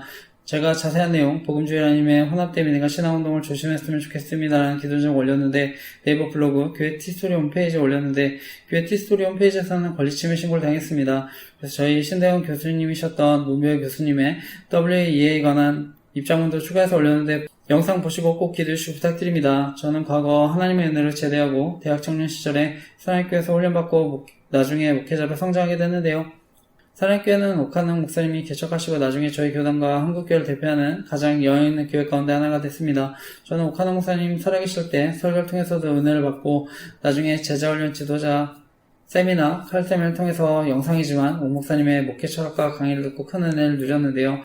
현재는 오정영 목사님이 심호하고 계신데 제가 알기로 사랑교회 심호하시는 오정영 목사님 이제 은퇴도 얼마 안 남으신 것으로 알고 있는데 사랑교회가 저희 교단과 한국교회에 선한 영향력을 끼칠 수 있도록 함께 기도해 주시기 부탁드립니다. 저는 현재 대한민국에 많은 정치, 경제, 사회적 혼란들이 있지만 궁극적으로는 영적인 혼란이라고 생각합니다. 그래서 교회가 먼저 똑바로 주님만 바라보도록 함께 기도했으면 좋겠습니다. 그래서 하나님이 통치하시고 인도해 주시도록 함께 기도했으면 좋겠습니다. 그럼 저는 하나님께서 대한민국의 정치, 경제, 사회적인 문제들도 해결해 주실 줄 믿습니다. 그리고 요즘 통신사에 통신정보 유출에 대한 논란들이 있었는데 저는 저희 조직 스토킹 카페에 통신사 직원부터 해커까지 개인정보 처리자들을 곳곳에 섭외해놓고 이른바 심부름센터 불법 통신소를 운영해온 일당이 경찰에 붙잡혔다는 기사 올렸습니다. 조사 결과 이들은 개인정보를 1차적으로 확보할 수 있는 통신사 직원, 구청에서 근무하는 사회복무요원, 해커 등을 섭외해서 개인정보 등을 알아냈다고 하는데 저는 현재 KT 사용하고 있는데 통신정보 등이 유출되면 누구든 범죄의 표적이 될 수 있다 생각합니다. 저희 딸 사진 필요하다고 해서 증명사진 카카오톡으로 보냈었는데 저는 유출돼서 언론을 통해 이용당했었다 생각합니다. 그리고 저희 노예 목사님들 카카오톡 단톡방 유출당해서 조롱당했다 생각하는데 저희 딸과 수영에 같이 갔는데 언론을 통해 유출돼서 조롱당했다 생각합니다. 저는 이런 개인정보 등이 유출되면 아동 청소년들까지 범죄에 노출될 수 있다고 생각하는데요. 그래서 저희 교회가 알리고 있는 조직적인 범죄에 이용당할 수 있다고 생각해서 필독공지에 통신사와 개인정보를 다루는 사람들에 관한 기도점을 올렸습니다. 특히 주변 사람도 큰 피해를 줄 수 있기 때문에 정말 이러한 범죄에 사라지도록 함께 기도해 주시기 부탁드립니다. 무엇보다 아동 청소년 범죄에 가담하는 사람들 강력하게 처벌받았으면 하는데 기도해 주시기 부탁드립니다. 이번에 카카오톡은 15년 만에 대대적인 개편을 한 것으로 알고 있는데 그래서 묘한 취약점들이 개선돼서 앞으로 국민 메신저 앱으로 신뢰를 받았으면 합니다. 그 밖에 스마트폰 해킹 등의 피해로 어려움 당하는 분들 계시면 피해 당하지 않도록 기도했으면 좋겠습니다. 저 개인적으로는 요즘에 이런 통신정보 유출에 따른 조직 스토킹 피해들 생길 수 있다 보니까 가능한 보안이 좋은 메신저 앱도 사용하고 있습니다. 젊은 사람들은 인스타그램, DM메시지도 많이 이용하고 텔레그램도 많이 이용하는 것으로 알고 있는데 저 개인적으로는 시그널은 앱이 보안이 좋다고 해서 추천드리고 있습니다. 통화나 문자 다 이용할 수 있습니다. 그래서 통신정보 등의 유출로 피해 당하시는 분들 계시면 이용해 보셨으면 합니다. 그리고 조직 속인 피해자분들 연락하실 수 있도록 시그널로 보안 링크 만들어서 알리고 있습니다. 그리고 텔레그램 링크도 있는데 피해 당하신 분들 계시면 이용해 보시고 연락 주시 부탁드립니다. 저는 오늘날 돈과 권력을 가진 사람들이 자신의 기득권을 지키기 위해 저지르는 범죄가 이런 조직 속인 범죄라 생각합니다. 그리고 여기에 이익집단, 정치집단, 그리고 이단들도 마찬가지라 생각합니다. 그래서 권력과 힘이 있으면 이러한 사적 제재 범죄가 일어날 수 있다고 생각합니다. 그리고 언론을 통한 교묘한 딥페이크 범죄가 일어날 수 있다고 생각합니다. 그래서 언론을 통해 사람들을 속이고 선동할 수 있다고 생각하는데요. 저의 경우에 할 수만 있으면 설계나 사육정보 알아내서 자신들의 이익과 정치적인 공작에 이용하려 한다 생각합니다. 그리고 조직 속인 범죄에 가담하는 목사님들도 마찬가지라 생각하는데요. 그래서 설교를 준비할 때나 올릴 때, 그리고 교회 티토리 홈페이지에 접속할 때도 이용당했었다 생각해서 조심하고요. 그리고 주보에 설교에 관한 정보도 이용당했었다 생각해서 조심하고 있습니다. 그리고 설교 영상도 토요일에 올리고 있습니다. 결론적으로 설교를 토요일에 올리게 된 것은 감사하게 생각하고 있습니다. 하나님이 어떻게 인도해주시는지를 돌아볼 수 있어서 너무 감사한데, 어쨌든 전 지금도 제가 이 자리에 설교하지만 제 설교에 엿들을 수 있으면 언제든 이용당할 수 있다고 생각합니다. 교회가 제하긴 하지만 사무실이나 잠옷실이 있으면 옆에 생활소음 다 들립니다. 그리고 요즘에 기술도 발달했기 때문에 엿들을 수 있으면 정보를 이용할 수 있다고 생각합니다. 어쨌든 그럼에도 이용당하지 않도록 최대한 조심하고 있는데 사역에 방해받지 않도록 기도해 주시기 부탁드립니다. 그리고 제가 그 밖에도 여러 가지 개돈 정보 나누고 있는데 요즘에는 부정선거 의혹에 대해 알리니까 정치인들을 이용해서 조롱한다 생각합니다. 저는 이미 돌아가신 저희 어머니 이미지까지도 방송을 통해 조롱하고 있다고 생각합니다. 그래서 나는 솔로라는 연애 프로그램 PD나 제작진들 범죄에 가담할 수 있다고 생각합니다. 그리고 외할아버지는 지리산에서 특수부대 교관이셨고 야당 국회의원으로도 출마하셨던 것을 아는데 정치적으로 이용했다 생각합니다. 그리고 가까운 친구, 이웃들도 피해를 당한 사람들도 있었다 생각합니다. 대표적으로는 전청조 사건 이용해서 괴롭혔다 생각합니다. 그리고 돌아가신 저희 장인어른 사건도 정치적으로 이용했다 생각합니다. 장인어른의 경우에는 히말라야 등반하시다가 고산 증세로 안타깝게 돌아가셨는데 정치적으로 이용했다 생각합니다. 그래서 전 누구든지 피해자가 될 수 있다고 생각하는데 제가 이와 관련한 기도 제목도 다음 페이지에 올렸습니다. 저뿐 아니라 저희 가족, 가까운 사람들도 어려움 당하지 않도록 기도해 주시기 부탁드립니다. 그 밖에 저희 교회를 방문하시거나 예배 드신 분들, 그리고 연락 주신 분들도 신상 안에서 괴롭힐 수 있다고 생각하는데 어려움 당하지 않도록 기도해 주시기 부탁드립니다. 그래서 다시 한번 말씀드리지만 정말 이러한 범죄들 사라져서 대한민국이 안전하고 행복한 나라가 되도록 기도해 주시기 부탁드립니다. 오늘은 질서와 화평을 지키기라는 제목으로 하나님 말씀 나누겠습니다. 요즘 이제 계속 무더위가 이어지고 있는데요. 그런데 이제 어제 오랜만에 이거 청주에는 이제 비가 내려서 너무나 반가웠는데요.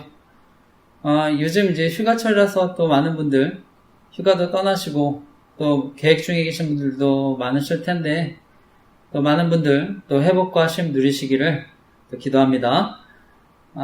제가 그리고 앞서 이제 사역 전반에 관한 기도 제목 녹음된 내용 유튜브와 럼블에 설교와 함께 올리고 있는데요.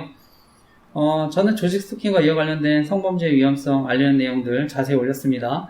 그리고 잘못된 뭔가 영성 운동, 그리고 기타 이단 사이비 위험성 내용도 또 자세히 함께 올렸는데, 들어보시고 도움 받으시기 바랍니다. 피해자분들 가운데, 연예인 뉴스기사, 사회적 이슈나 사건들 이용해서 심리적으로 가해하고 괴롭힘 당하는 분들 계시면 카페 방문해 보시고 도움 받으시기 바랍니다. 저는 네이버에 조직 스토킹 생명지킴이 카페 만들어서 위험성 알리고 있는데 여기 보면 NLP라고 하는 심리가해 방법에 관한 글 올렸는데 보시고 도움 받으시기 바랍니다. 저는 이제 피해 사실에 대해서 알리지 않으면 계속해서 나쁜 소문 만들어서 괴롭힌다고 생각하는데 그래서 저에게도 연락 주시면 제가 피해 사실을 알리고 또 도움 드리도록 하겠습니다. 저 개인적으로는 그리고 정말 조직 스토킹 피해로 극단적인 선택하지 않으셨으면 하는 마음으로 알리고 있는데요. 그래서 제 피해 사례에 대해서도 간략히 이제 말씀을 드리면은요. 저는 과거 이제 삼일교회 전병훈 목사님 책도 나오고 설교도 유명하다고 해서 이제 설교를 듣게 됐는데요. 그러면서 저는 이제 휴대폰 등에 정보통신 범죄를 이용한 사생활 유출로 피해를 당할 수 있다고 생각해서 위험성 알렸습니다. 당시 저는 싸이월드라고 하는 미니 홈페이지에 이런 위험성 알리는 글을 썼는데요. 그런데 이제 과거에서부터 계속해서 언론을 통해 미성년자 성범죄 이미지 만들어서 괴롭힘 당했다 생각합니다. 특히 언론을 통해서 이제 여중생 성범죄, 이미지 만들어서 오랫동안 괴롭힘 당했다 생각하는데요. 그래서 저는 학창시절 이미지까지도 조작한다고 생각해서 설교를 통해서도 자세히 나눴습니다. 현재 이제 전병 목사님 심각한 성범죄가 드러났는데, 저는 이런 범죄 알리면 오히려 이제 저와 같이 또 성범죄자 이미지 만들어서 오히려 괴롭힘 당할 수 있다고 생각합니다. 그리고 연예인들도 피해자가 될 수 있다고 생각하는데요. 어쨌든 저는 대학 청년 시절에 당시 오카노 목사님이 개척하신 사랑의 교회에서 제자 훈련을 받고 리더로 섬기고 있었는데요. 그래서 제가 이제 이 문제에 대해서 저희 대학부 담당 목사님과도 상담을 했습니다. 그분도 이제 연세대학교를 졸업하신 목사님이셨는데, 이분도 나중에 이제 연예인을 이용한 언론범죄 피해자가 될 수 있겠다는 생각을 했는데요. 그리고 저는 당시 제가 일하는 곳에 삼일교회 간사님이 입사하시기까지 해서 불편했는데, 함께 일하면서 나쁜 분은 아니라고 생각하지만 불편했었는데요. 그런데 저는 같은 교회 성도들을 하더라도 연예인을 이용한 범죄 피해자가 될 수 있다고 생각합니다. 특히 이제 연예인들 사생활이나 이제 개인 정보들이 더 많이 노출돼 있어서 조직 스토킹 범죄에 엮어서 표적이 되기 쉽다 생각하는데, 그래서 연예인들이 범죄에 이용돼서 또 피해당하지 않도록 기도했으면 좋겠습니다. 그리고 연예인들도 범죄에 가담하지 않도록 기도했으면 좋겠습니다. 저는 특히 대형교회 목회자들이 조직 스토킹 범죄에 가담하거나 그리고 이와 관련된 권력형 성범죄를 저지르는 것은요, 사회에 더 큰 악영향을 끼친다 생각하는데, 그래서 온라인이든지 오프라인이든지 피해당할 수 있다 생각합니다. 현재도 이제 전병호 목사님 닮은 쌍둥이 두 분이 저희 아파트 맞은편에 문 열면 이제 바로 마주치는 옆집에 전세로 이사 오셔서 살고 계신데, 저와 같은 또 피해자들 2차 가해로 또 어려움 당하지 않도록 또 기도해 주시기 부탁드립니다. 저는 무엇보다 정말 바른 복음이 전해지도록 또 기도해 주시기 부탁드립니다. 그리고 저는 이제 조직 스토킹 범죄와 관련해서 잘못된 뭔가 영성운동 관련이 있다고 생각해서 위험성 알리고 있는데요. 저희 가정의 경우에는 아내가 과거 유기성 목사님이 담임하셨던 선한목자교회에 다녔었는데요. 그러면서 유기성 목사님을 통해서 순회선교단이라는 곳에서 완전주의 보험과 공교의 제자백 훈련을 받고 저 같은 경우에서도 공교의 제자백하면서 복음을 전해서 문제를 일으킨 것을 알게 됐습니다. 그리고 나중에 결혼해서는 영성일기, 예수동행일기라는 공개일기 쓰기 운동으로도 어려움을 당했는데요. 그런데 저도 이제 신대원 가서 사역하면서 이때 이제 조직성 피해도 경험하고, 그분이 또 당시에 가장 또 유명한 설교자 중에 한 분이셔서 설교를 들으면서 그분이 저를 또 거짓 선지자인 것처럼 설교를 통해서 또 괴롭혔다 생각하는데요. 그런데 이제 저는 그분이 이제 잘못된 복음을 가르친다고 생각했습니다. 그래서 저는 지금도 영향 있는 목사님들, 또 범죄에 가담하고 사역을 방해할 수 있겠다는 생각을 하는데요. 어쨌든 현재는 또 비슷한 훈련하는 또 판교에 있는 김양재 목사님이 심호하시는 우리들 교회에서 공개 제자백 훈련 받고, 현재 청주 지역 우리들 교회 여성 모임에 참여하면서 갈등을 빚고 있는데요. 저는 훈련이든 모임이든 계속해서 죄 고백이 이루어지고 그것을 통해서 내 신앙을 확인하려고 하는 것은 건강한 신앙이 아니라 생각합니다. 그리고 죄 고백이 자신뿐만 아니라 누군가를 미워해서 죄를 지었다는 명목으로 모임에서 이런 걸 나누면서 가정과 사회에 큰 문제를 일으킬 수 있다 생각하는데요. 그래서 자신뿐만 아니라 다른 사람도 피해를 당할 수 있다 생각합니다. 그리고 무엇보다 조직 스토킹과 같은 범죄에 이용당할 수 있다고 생각해서 영상 알리고 있는데요. 그래서 저 같은 경우는 우리들 교회에서 함께 훈련받지 않으면 같이 살 수 없다고 해서 강제로 1년 6개월을 별가당하기도 하고요. 나중에 강제로 이제 정신병원에 입원시키려고 해서 어려움을 겪기도 했는데, 물론 저는 이제 강제로 정신병원에 입원시키려고 했던 게 처남과 장모님 계획이었다는 것을 알게 됐습니다. 그런데 이제 아내도 당시에 심리적으로 가해하기 위해서 이해할 수 없는 행동들을 해서 아내도 범죄에 가담할 수 있겠다는 생각을 했는데요. 그래서 현재도 제가 주변에 저와 같은 피해 당하지 않으셨으면 하는 마음으로 또 알리고 기도하고 있는데요. 무엇보다 저는 아이가 아내에게 신앙적으로 영향을 받을 수 있기 때문에 그것이 가장 큰 걱정이라서 기도하고 있습니다. 그리고 아내가 학원에서 아이들 가르치는데 영향을 끼칠 수 있다고 생각해서 기도하고요. 주변 사람들도 아내에게 우리들 교회 소개받고 피해 당하지 않으셨으면 하는 마음으로 알리고 기도하고 있는데, 사역을 위해 간절히 기도해 주시기 부탁드립니다. 무엇보다 아내가 범죄에 가담하거나 이용당하지 않도록 또 가정과 사역을 위해서 기도해 주시기 부탁드립니다. 제가 더 자세한 내용들은 사역 전반에 관한 기도 제목도 올렸습니다. 또 들어보시고 도움받으시기 바랍니다. 그리고 정보통신범죄를 이용한 사이버 스토킹 피해에 대해 제가 대처할 수 있는 방법들도 함께 올렸는데 들어보시고 도움받으시기 바랍니다. 그리고 이제 최근에 이제 신천지에 대한 이슈들이 있는데 저는 무엇보다 저희 가정의 어려움 통해서 피해 위험성에 대해서 너무나 잘 알게 되었다고 생각하는데요. 그래서 제 주변에 신천지 피해로 어려움 당하시는 분들 위해서 기도하고 있습니다.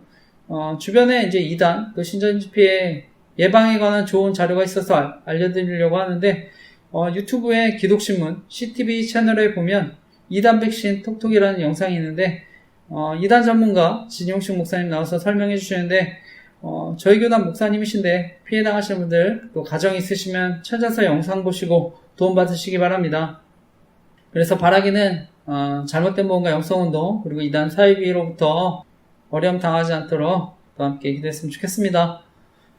오늘도 이제 지난주에 이어서 고린도전서 말씀을 나누는데요. 신앙생활에서 교만하지 말고 죄의 유혹을 경계하고 권면하라는 말씀을 나눴는데 하나님께서는 모세라는 지도자를 세워서 오랫동안 종살이하고 고통당하던 이스라엘 백성들을 구원하셨습니다. 그리고 이제 가나안 땅으로 들어가기까지 이제 40년 광야 생활을 하게 하셨는데 이 광야 생활을 통해서 또 우리를 붙드시는 또 하나님의 은혜, 또 훈련의 목적을 발견해야 하는데요. 그리고 이제 이어지는 10장 제가 하반절 말씀 나누진 않았지만요. 결국 이제 우리의 믿음이 다른 사람들 또 억압하고 또 해치는 결과가 되지 않아야 된다고 하고요. 우리 최종 목적은 하나님의 영광과 이웃의 구원이어야 한다고 또 말씀합니다.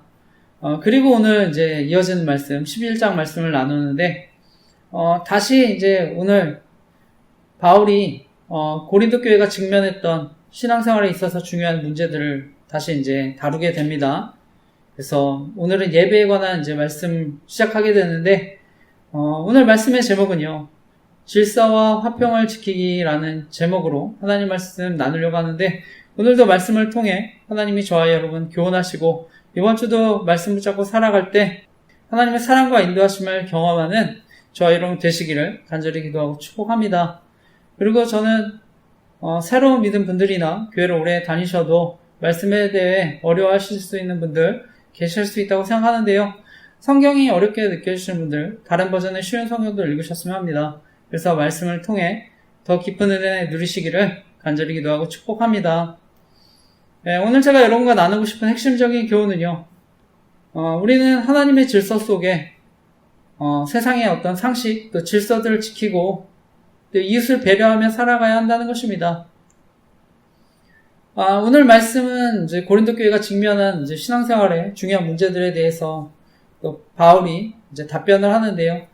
제가 앞서 이제 결혼에 관한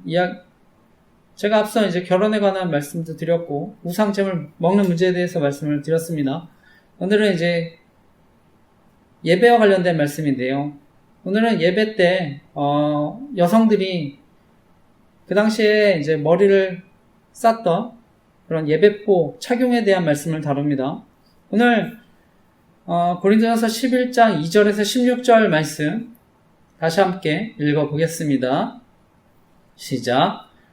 너희가 모든 일에 나를 기억하고 또 내가 너희에게 전하여 준 대로 그 전통을 너희가 지킴으로 너희를 칭찬하노라. 그러나 나는 너희가 알기를 원하노니 각 남자의 머리는 그리스도요 여자의 머리는 남자요 그리스도의 머리는 하나님이시라. 무릇 남자로서 머리에 무엇을 쓰고 기도나 예언을 하는 자는 그 머리를 욕되게 하는 것이요. 무릇 여자로서 머리에 쓴 것을 벗고 기도나 예언을 하는 자는 그 머리를 욕되게 하는 것이니 이는 머리를 민 것과 다름이 없음이라. 만일 여자가 머리를 가리지 않거든 깎을 것이요. 만일 깎거나 미는 것이 여자에게 부끄러움이 되거든 가릴지니라. 아멘. 말씀을 보면 바울은 먼저 고린도 교인들에게 교회 관습 잘 지키고 있다고 얘기합니다. 그러면서 이제 자연스럽게 예배 때 여자들이 이제 머리에 수건 쓰는 문제를 이제 다루는데요. 당시 이제 고린도에서 머리에 이제 여자들 수건 쓰는 것은 이제 필수적으로 해야 하는 또 관습이었다고 합니다. 이것을 이제 칼룸마라고 했다고 하는데, 모든 헬라 여성들이 이제 일상적으로 옷을 입고 이 칼룸마를 또 썼다고 하는데요. 그런데 이제 예배 드릴 때, 이제 머리에 쓰는 수건 쓰지 않는 여성들이 또 생겼던 것 같습니다. 아마 이제 여성들은 또 남자와 같은 권리를 가졌다는 것을 또 보여주기 위해서, 이런 공적인 예배를 드리면서 이런 수건을 벗는 일이 생기면서 또 갈등이 일어났던 것 같은데요. 이 당시에 이제 고린도 사회에서 여성이 이제 머리에 이렇게 착용했던 수건은 어떤 개인의 패션이나 취향의 문제는 아니었습니다. 그래서 여성이 머리를 가리지 않는 것은요, 당시 이제 일탈이나 이제 몸 파는 여성들 상징으로 여겼습니다. 그러니까 이것은 이제 당시에 이제 도덕성과 질서를 이제 드러내는 상징이었다고 하는데요. 그러니까 이제 바울은 이렇게 수건 쓰지 않는 문제가 또 교회에 들어왔을 때 교회가 어떤 무질서한 집단으로 이제 오해받을 수 있기 때문에 결국에는 교회가 이런 여러 가지 문제들로 인해서 오해받지 않도록, 그러면서 이제 비도덕적인 공동체로 오해받지 않도록 이제 바울이 이제 권면하는 것인데요. 이어지는 말씀 보면 바울은 이제 예배법 문제를 다루면서 이제 교회의 질서에 대한 문제를 이야기합니다. 그러면서 이제 모든 남자의 머리는 그리스도고 여자의 머리는 남자고 그리스도의 머리는 하나님이시다 얘기하는데, 하나님은 질서의 하나님이십니다. 그래서 고린도전서 14장 33절을 보면 하나님은 무질서의 하나님이 아니시오 오직 화평의 하나님이시라 말씀하는데, 여기서 이제 질서가 남녀의 차별은 아닙니다. 성부 하나님, 그 다음에 성자 예수님, 본질적인 면에서는 동일하십니다. 그런데 이제 성경에 보면 성자 예수님께서 하나님 아버지의 권위 또 인정하고 질서에 이제 순종하는데요. 그래서 성부 하나님께서 계획하시고 성자 예수님께서 그 계획을 따르셔서 이제 구원을 이루십니다. 마찬가지로 하나님은 남자와 여자에게도 또 질서를 주셨다고 얘기합니다. 그래서 하나님 아담을 먼저 지으시고 머리로 세워주셨다 얘기하는데, 이 대표성이 먼저 이제 책임지는 것도 포함합니다. 그러니까 아담과 하와가 이제 선악을 알게 하는 나무 열매를 먹었을 때, 그리고 이제 숨었을 때 하나님께서는 먼저 하와를 찾는 게 아니라 아담에게 책임을 물으십니다.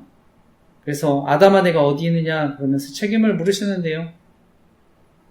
저는 남자가 여자보다 더 뛰어난 존재라서 하나님께서 어떤 대표성을 가지고 책임을 물으시는 거라고 생각하지는 않습니다. 어떻게 보면 남자가 여자의 머리라고 할 때는 창조하신 남자 고유의 어떤 본질적 성향 또 사명에 따라서 세워주셨다고 생각하는데요. 보통의 남자들이 이제 목표 지향적입니다. 여성들이 더 관계 지향적인 경우가 많은데요. 그만큼 또 이제 성향적으로 또 다른데요. 보통 그래서 남자들은 어떤 거시적인 거, 큰 것을 많이 봅니다. 핵심적인 걸 위주로 기억하고요. 그래서 요즘 휴가도 많이 가는데 보통 남자와 여자가 대화할 때 남자가 보통 이제 작년에 이제 바다 보러 갔던데 풍경 좋았지? 이제 이렇게 기억하면은요. 이렇게 큰 그림을 기억한다면은요.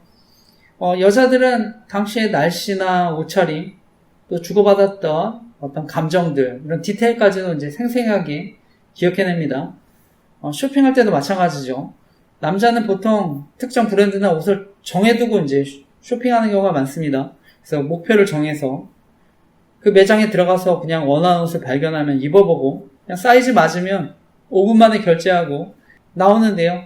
여자들은 이제 여러 매장을 둘러보고 이제 트렌드를 보고 재질과 이제 디자인도 꼼꼼히 살핍니다. 그러면서 이제 쇼핑의 과정을 즐기는데, 그러니까 이제 남자가 보다가 이제 다 봤으면 가자 그러면 이제 항상 이제 겨우 1층 돌았는데 무슨 소리야, 다른 것도 봐야지, 이제 이런 경우가 많을 수 있는데, 결국 하나님은요 남자 여자와의 어떤 차이를 통해서 조화와 연합을 또 이루시기를 원하시는 줄 믿습니다. 그래서 또 하나님이 질서를 주신 줄 믿습니다. 이어지는 말씀도 마찬가지입니다. 이어지는 말씀 7절에서 12절 말씀 같이 함께 읽어보겠습니다. 읽겠습니다. 시작. 남자는 하나님의 형상과 영광이니 그 머리를 마땅히 가리지 않거니와 여자는 남자의 영광이니라.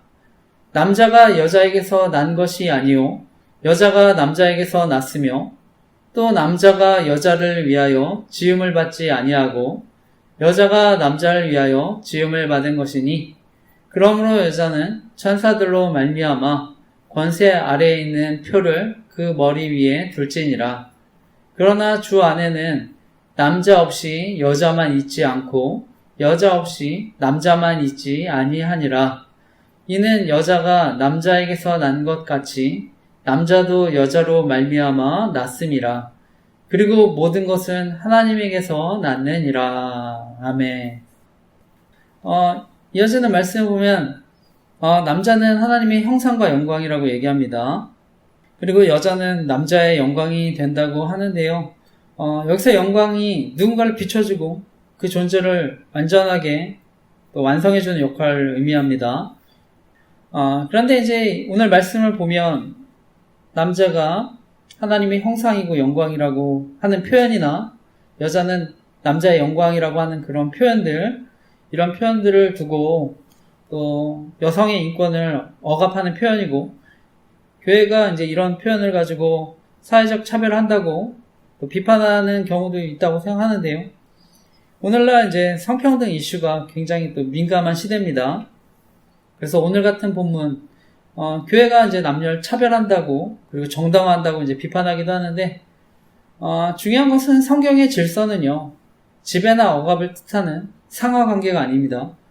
조화와 연합을 위한 것입니다. 그래서 11, 12절에서도 분명히 바울은요, 주님 안에서 여자가 남자 없이 스스로 존재하지 않고 존재할 수 없고 여자도 남자 없이 스스로 또 존재하지 않는다고 얘기합니다. 왜냐하면 여자가 남자로부터 생겨난 것 같이 남자는 또 여자를 통해서 태어났기 때문인데요.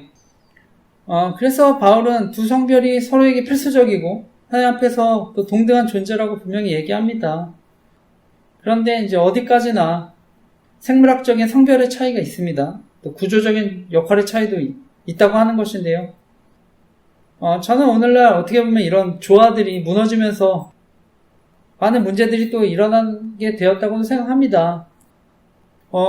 교회 현장을 보면은 과거나 지금이나 예배의 자리, 또 어떤 소그룹 모임들, 봉사와 섬김의 현장을 보면 여자 성도들의 비율이 높습니다. 그래서 계속 이렇게 방치하면 결국 시간이 흐르면 저는 남자들이 계속 이제 영적으로 또 방관자로 머물게 된다고 생각하는데, 그러면 저는 이제 균형이 또 가정이나 사회나 깨질 수 있다고 생각합니다. 그래서 남자들이 저는 힘들더라도 또 기도의 자리에 머물고 공동체 안에서 훈련할 수 있는 기회를 또 가지셨으면 합니다. 오늘날 세상을 보면은요, 그 남자의 어떤 연봉, 또 사회적 지위로 이제 평가하는 세상인데요. 저는 이런 압박감, 이런 치열한 세상 속에 오직 은혜만이 또 남자들 또 위로하게 되는 줄 믿습니다. 그래서 세상 사람들은 저는 알아주지 않지만 하나님은 반드시 알아주시는 줄 믿습니다. 저는 어디까지나 이제 상대적이지만 주변에 좋은 학교, 또 좋은 집안에서 자란 사람들이 많았습니다.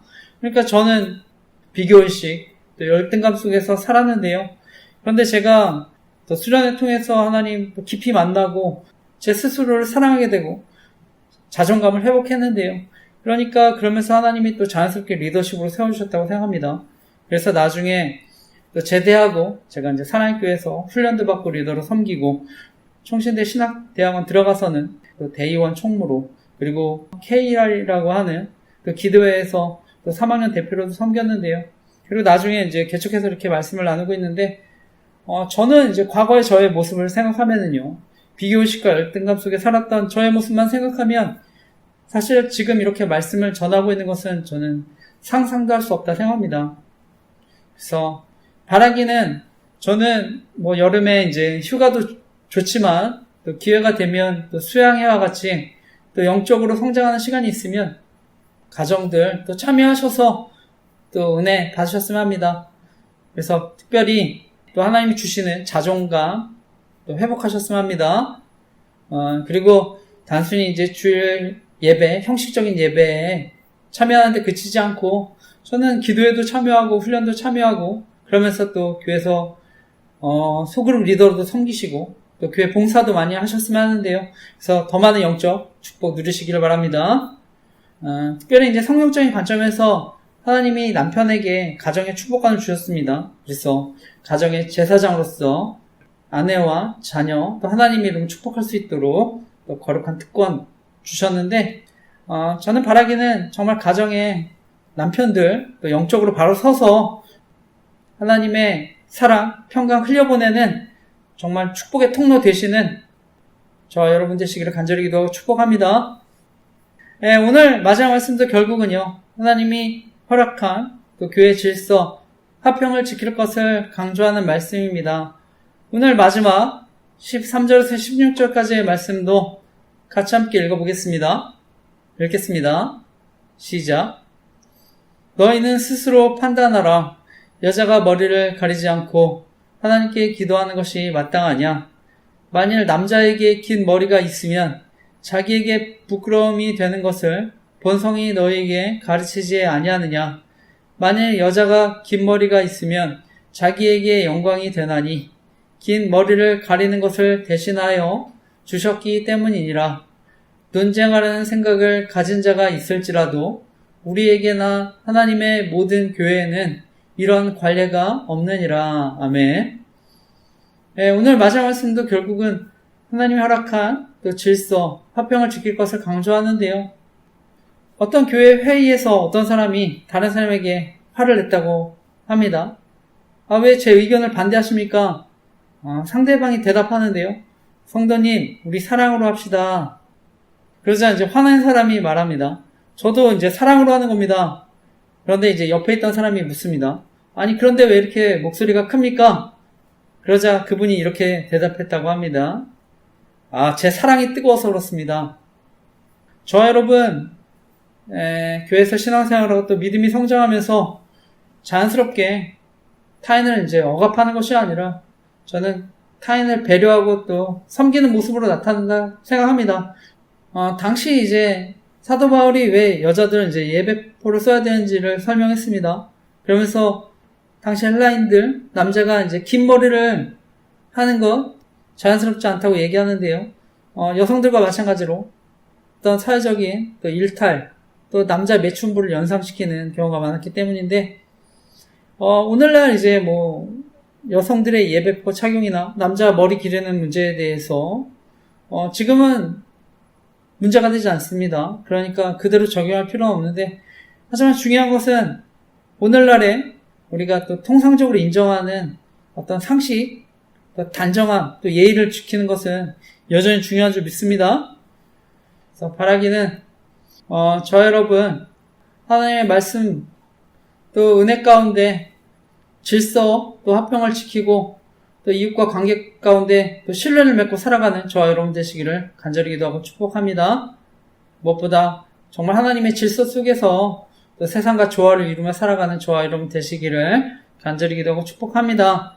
말씀을 마치면서 제가 남녀의 이제 질서의 문제를 다뤘는데요. 세상은 이제 남자와 여자 갈등을 이용합니다. 어떻게든 이용합니다.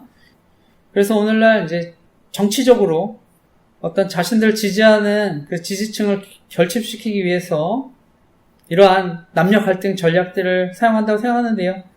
왜냐하면 이제 갈등이 커질수록 사람들은 쉽게 편을 가르고 그 분열을 이용해서 이제 사람들을 통제하거나 또 정치적인 이득, 또 경제적인 이득을 얻기 때문에 이런 것들 이용하는데요. 저희 교회는 이제 조직 스토킹과 이와 관련된 권력형 성범죄 위험성 알리고 있는데요. 저는 개인적으로 이제 남녀 갈등 이용해서 특히 성범죄 무고 사건 이슈화해서 남녀 갈등 부추기고 이용한다고 생각합니다. 그래서 조직 속행과 이와 관련된 권력형 성범죄, 또 가담하는 사람들 보호해준다고 생각하는데, 요즘은 잘생긴 남자 연예인들 이용해서 또 갈등 부추길 수 있다 생각합니다. 그래서 바라기는 정말 대한민국 사회 남녀 갈등이 또 범죄에 이용되지 않도록 또 기도했으면 좋겠습니다.